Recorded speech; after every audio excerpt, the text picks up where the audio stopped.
Shape up or ship out. That's the trademark warning from Scopa to non-performing entities. The central line was disrupted 3 years ago when informal dwellings sprang up on top of the rail lines in Langa, Nyanga and Philippi on the Cape Flats. This forced the central line to close. The full reopening of the central line is delayed because there is no acquisition of land to relocate those dwellings on the rail reserve. It's now also emerged there is a political tug of war between the city and national government. We find a very uncomfortable reluctance from the city of Cape Town, from our point of view at least, to cooperate in assisting in resolving this issue. The city is very critical because it's not just a matter of getting land. Even if we're to get land, for instance, from public works, but the city is the one which needs to roll out bulk infrastructure, services, and so forth. But the city says it's the Housing Development Agency that must acquire land for relocation. It says 3 sites have been identified in Makassar, Philippi, and Eerste River.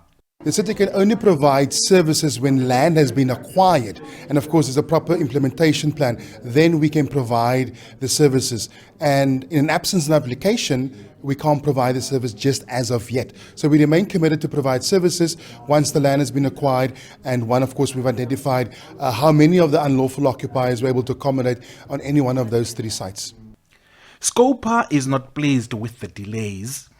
There's absolutely no reason as to why at this point there is no movement on these things. So on the 27th of July, they must come back here with a concrete, solid plan of action in terms of what has each individual department, space and entity has done to fulfill their mandated and designated responsibilities. This whole thing is shambolic, to say the least.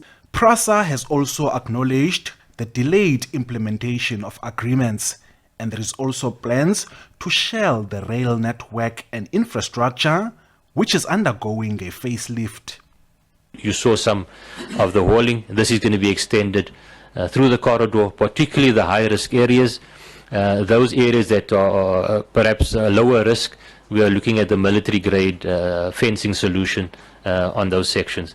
And this program, we are talking about over 100 kilometers of fencing walling for the central line.